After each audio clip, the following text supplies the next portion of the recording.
Hello everybody and welcome to Dhan. आज के today in markets के एपिसोड में हम बात करने वाले हैं कुछ एंगेजिंग टॉपिक्स के बारे में, जैसे क्या बीएसएनएल ने क्वार्टर 4 के प्रॉफिट्स की वजह से वो 5G और 4G के साथ गेम वापस जीत सकती है, क्या लैब ग्रोन डायमंड से ज्वेलरी मार्केट बदलने वाला है and will Malabar diamonds capitalise on this opportunity. NTPC का रेन्यूएबल्स और न्यूक्लियर पे फोकस है पर एग्जीक्यूशन स्लो है। चलिए सब जानते हैं डिटेल में। हाय, this is your host Suhani Gataria and let's begin.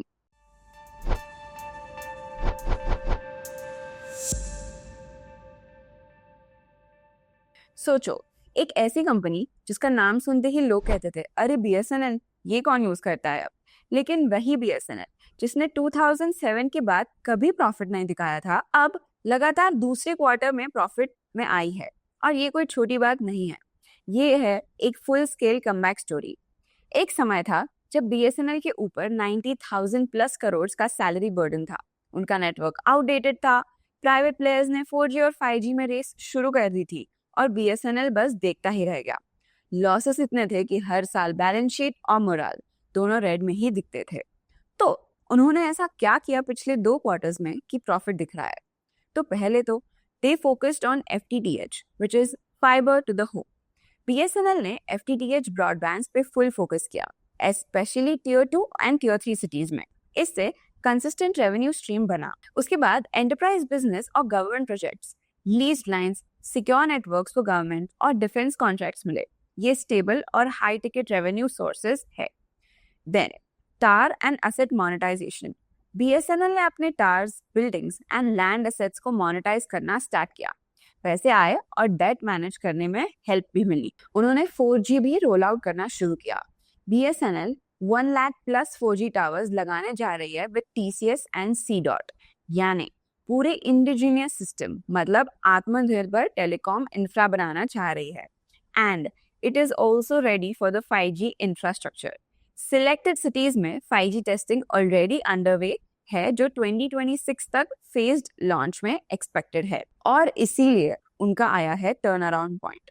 Quarter 3 of FY25 में 262 करोड़ का प्रॉफिट आया। 18 साल के बाद पहली बार ग्रीन क्वार्टर। लेकिन क्वार्टर 4 में बीएसएनएल ने 280 करोड़ का प्रॉफिट कमा लिया।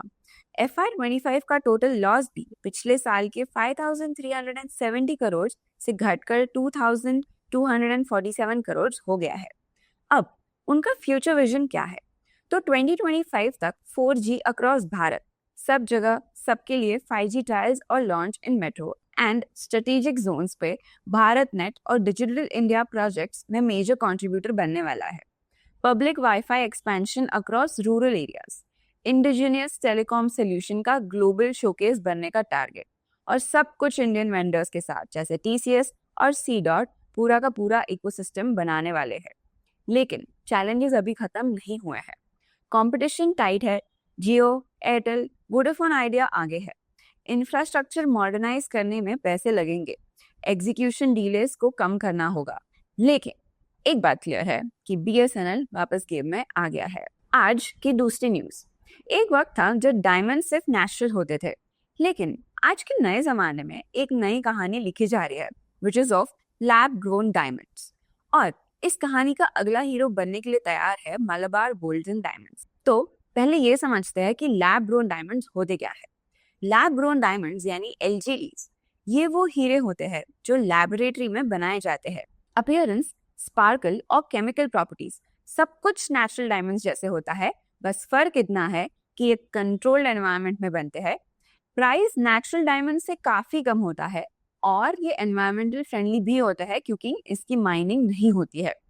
ये सब देखकर young generation, specially between 25 to 40 years वाला एज ग्रुप, इन्हें काफी प्रेफर करने लगी है क्योंकि अब इमोशन के साथ वैल्यू भी मैटर करता है। इंडिया में LGDs का मार्केट कैसा है? तो FY25 में इंडिया का टोटल डायमंड मार्केट था अराउंड $6.2 बिलियन। इसमें से सिर्फ $0.4 बिलियन लैब ग्रोन डायमंड्स का हिस्सा था। बट गेस व्हाट, FY28 तक नेचुरल डायमंड्स का मार्केट $8.6 बिलियन का होगा और उसमें से LGD का सिर्फ $0.6 बिलियन होगा। यानी अडॉप्शन स्लो है लेकिन ट्रेंड डेफिनेटली पॉजिटिव है। इंडिया और चाइना दोनों LGDs बनाने में टॉप प्रोड्यूसर्स है, बट इन कंट्रीज में रिटेल अडॉप्शन अभी भी नेसेंट स्टेज पे है, लेकिन अफोर्डेबिलिटी और सस्टेनेबिलिटी के डिमांड के चलते ये कैटेगरी फास्ट पिकअप कर रही है। तो इन सब में मलाबार की क्या स्ट्रेटजी है? अब मलाबार गोल्ड्स एंड डायमंड्स एक इंडिया का लीडिंग ज्वेलरी ब्रांड सोच रहा है कि एलजीडी सेगमेंट में ऑफिशियली एंटर करे। इस डिसीजन के पहले क्या थॉट प्रोसेस है?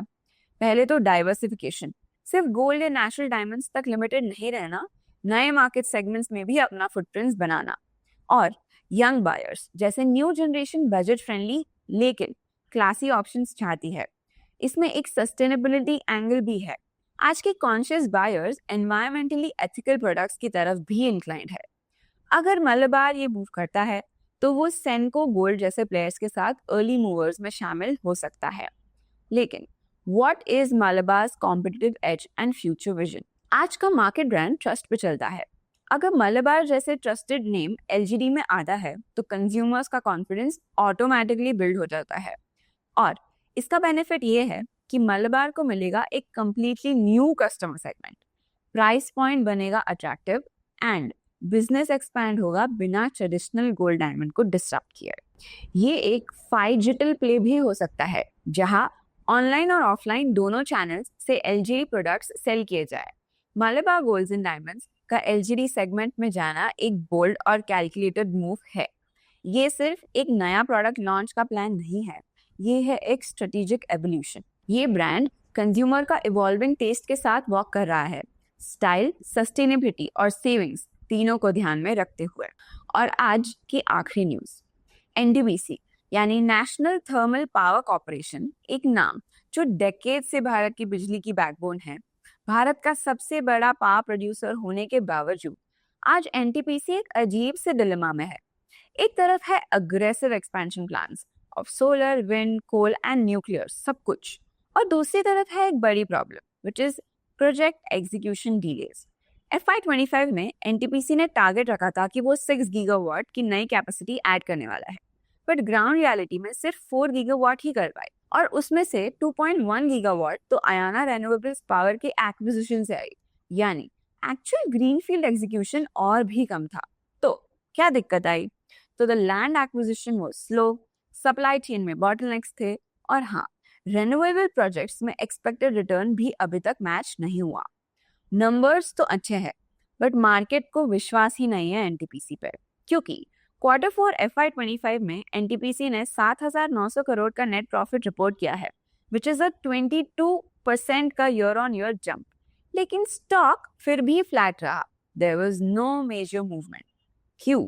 एनालिस्ट कह रहे हैं कि मार्केट को एनटीपीसी के एग्जीक्यूशन डिलेज और रेन्यूएबल एसेट्स से लो रिटर्न्स काफी बॉदर कर रहे हैं।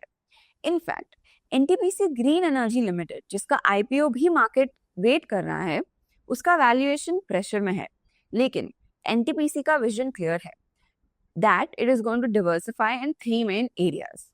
रेन्यूएबल एनर्जीज, अभी अप्रोक्सीमेटली 10% कैपेसिटी रेन्यूएबल से है, टारगेट है कि वो 20% तक लेके जाना है। 14.6 गीगावाट का सोलर और विंड प्रोजेक्ट्स पाइपलाइन में अभी भी है। दूसरा है कोल माइनिंग। FY25 में कोल प्रोडक्शन 35% से जंप करके 46 मिलियन टन्स का हुआ था, और टारगेट है कि 60 मिलियन टन्स होगा इन the next 3 years। And third is nuclear energy. NPCIL के साथ कोलैबोरेशन हो रहा है, प्रोजेक्ट्स जैसे चुटका और माही बंसवाड़ा पाइपलाइन में है। भारत का गोल है कि 2032 तक 9% इलेक्ट्रिसिटी न्यूक्लियर से हो, जिसमें एनटीपीसी का मेजर रोल प्ले करेगा। अब इन सब में पैसा लग रहा है और रिटर्न को भी वक्त लगेगा।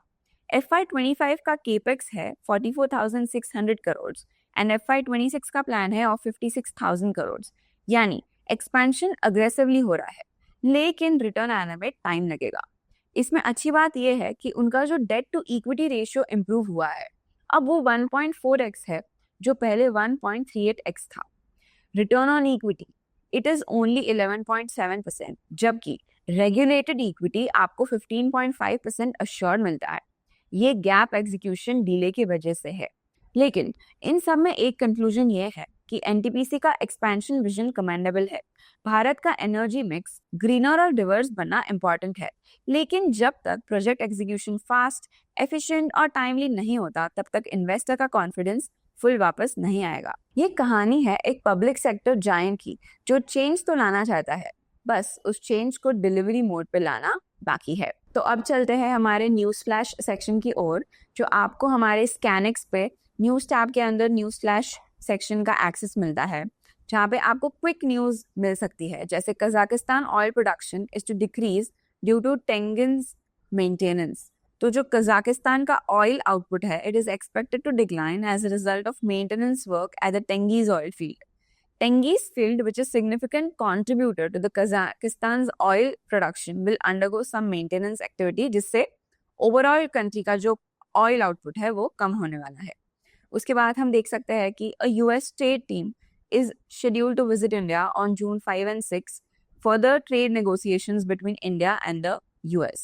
उसके बाद हम देख सकते हैं कि Saudi Arabia is reassessing spending following the oil price decline, कि अब वो कितना स्पेंड करने वाली है because of the drop in the oil prices. उसके बाद हम देख सकते हैं कि Bitcoin has dip below $1,08,000, but on the other hand Ethereum has gained. और ऐसे ही कुछ क्विक न्यूज का एक्सेस आप भी हमारे न्यूज फ्लैश पे आके ले सकते हो। अब चलते हैं इनसाइट्स टैब के अंदर हीट मैप पे, जहाँ पे हम देखते हैं आज के टॉप गेनर्स और losers. So the top gainer for today is Eternal, which is 1.87% up. Sun Pharma is up by 2%. Adani Ports is up by 1.96%. Trent is up by 1.76%. IndusInd Bank is up by 2.36%. So these have been the top gainers for today. Top losers को अगर हम देखते हैं तो आज का जो top loser है वो भारत इलेक्ट्रॉनिक्स है, which is down by 0.93%. HDFC Life Insurance is down by 1.08%. Tata Consumer Product is down by 1.03%. Jio Finance is down by 0.86%. Bajaj Finserv is down by 0.57%. Bajaj Finance is down by 0.69%. So these have been the top losers for today. If we look at the FIDI data, as of 20th May 2025, we can see कि FI ने net cash buying की है of 4,662 crores and DI ने buying की है of 7,911 crores. If we look at the top deliveries for today, the top 5 deliveries for today are ITC, HDFC Bank, NTPC, Power Grid Corporation of India, and ICICI Bank, which ranged from around 75% to 70%. अब let's go on Adhan charts and analyze Nifty 50 for today, जहाँ पे हम देख सकते हैं कि Nifty आज काफ़ी फ्लैट बंद हुआ है, because we knew कि आज that is 29th May, it was monthly expiry of Nifty, bank Nifty, फिर निफ्टी। तो आज थोड़ा सा डिटेल में उसको एनालाइज करते हैं। Let's go on a hourly basis, and hourly basis पे देखते हैं कि आज क्या हुआ। तो जैसे हम देख सकते हैं कि जो पहला फर्स्ट आया था वहाँ पे it try to touch its high of 24,889, but eventually वो candle that candle closed around 24,800, and उसके बाद एक बड़ा मतलब in the next hour Nifty made a even bigger red candle and it touched a low of 24,714, and उसके बाद in the next few hours the Nifty revived again and it almost closed around today's high, मतलब it closed around 24,880. So अगर ऐसे daily basis पे analyse करते हैं जो हम रोज करते हैं, तो Nifty 50 it opened around 24,825. It made a high of 24,892. It also touched a low of 24,677, but eventually closed around the open itself, which was 24,833. तो काफ़ी हम बोल सकते हैं कि अनसर्टेनिटी है मार्केट में, क्योंकि हम देख सकते हैं कि डोजी कैंडल बना है, बट वो अभी भी उसके 20 EMA और 50 EMA के ऊपर है, और उसका RSI भी is around 57. So this was about Nifty 50. We can see Sensex was also same ही है, it also closed like a doji, but it is up by 320 points. और हम देख सकते हैं कि Sensex opened around 81,591, made a high of 81,816, but eventually closed around where it opened, which is 81,633. So this is it for today. उसके बाद अगर हम लोग इंडाइसेस के टॉप गेनर्स और लूजर्स देखते हैं, तो आज का टॉप गेनर है Nifty realty, Nifty Pharma, Nifty Mid Cap, Nifty IT and Nifty Auto are the top gainers in the indices segment, और सारे ही आज ऑलमोस्ट ग्रीन में ही बंद हुए हैं except for Nifty FMCG and Nifty PSU banks. So this is it for today. I'll see you tomorrow. तो आपको क्या लगता है, क्या एनटीपीसी अपना जो डिसीजन मेकिंग है वो फास्ट कर पाएगी? और अगर कर पाएगी तो हमें कमेंट सेक्शन में ज़रूर बताइए. Until then, like, share and subscribe, and share and follow for more. Until then, stay updated and stay curious. Investments in the securities market are subject to market risk. Read all the related documents carefully before investing.